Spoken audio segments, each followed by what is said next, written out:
nous avons un mur en commun, tout simplement. On le voit assez souvent quand il va à l'hôtel de ville ou quand il va faire ses propres activités. Par exemple, il fait du tennis, on l'a déjà vu revenir du tennis. Et quand vous le voyez, il est sympa? Oui, il m'a dit toujours bonjour, de même que ses chauffeurs. Il y a une rumeur qui court comme quoi Elio Di Rupo écoute assez tard de la musique. C'est vrai, mais c'est extrêmement rare. C'est arrivé 2-3 fois depuis qu'on est là. C'est la première fois à partir de 3 heures, après vers minuit, donc c'est un peu plus raisonnable. Il écoute quoi comme style de musique? Oh, il écoute de tout, mais bon, c'était la musique. C'était karaoké, c'était aussi la musique pour faire la fête, tout simplement, se détendre comme tout le monde. Et vous l'entendez chanter ou Oui. Je sais pas si c'est très flatteur pour lui dire qu'il chantait du Aznavour. Il chantait bien? Mon avis serait pas très neutre à 2 heures du matin. Ce serait possible de la voir à la Nouvelle Star? Non, je pense pas quand même. Oui, je pense qu'à tout le monde le sait, c'est Elio Di Rupo. Oui. Tous les gens qui habitent Mons le savent. Non, c'est loin d'être une rumeur. Il ne s'en cache pas? Il ne s'en cache pas du tout, non. Vous le voyez souvent?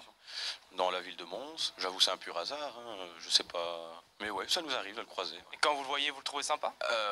J'avoue, je lui ai jamais réellement adressé la parole, mais bon, il n'a pas l'air... Ouais, non, il a l'air sympathique, pourquoi pas. Ouais, la cote de popularité est assez bonne, dites donc. Non, alors... Moi, je l'espère. En tout cas, je remercie celles et ceux qui sont exprimés. Alors, la vérité est que je fais rarement du tapage nocturne. J'essaie de l'éviter.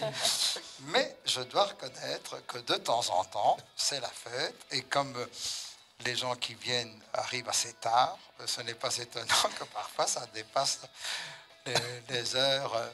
je dirais raisonnable. Mais c'est rare. Hein, moi, ce qui a retenu mon attention... La voisine a quand même dit la vérité, que c'était rare. Mais ça se produit. Elle a pas osé, et elle a dit la vérité. Oui, on chante du Charles Aznavour. Ah, voilà où je voulais en venir. Oui, vous chantez du Charles Aznavour. Moi, je chante. Vous avez chanté, Julien Clerc tout à l'heure, un petit bout d'Aznavour. Attention, 3, 4. 3, 4. Je me voyais déjà en haut de l'affiche. Mon nom s'est allé en 10 fois plus grand que n'importe qui, en fait, etc. Mais je ne connais pas, je ne sais pas si réellement ce sont les bonnes paroles. Voilà. On vous a vu, là vous chantez, mais on vous a vu aussi récemment vendre des gigots. Il paraît qu'il y a un souci, qu'il y a des problèmes avec vous. Cette affaire de gigot va me poursuivre jusqu'à la fin de mon existence. En fait, c'était...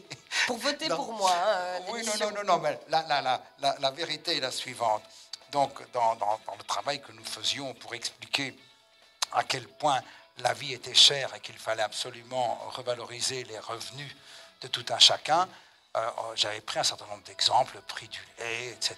Et j'avais pris le prix du rôti d'agneau que j'avais expliqué. Et puis, c'est devenu le gigot, notamment sur une de vos confrères, une autre chaîne. André Lamy et Dubus qui aiment vous caricaturer.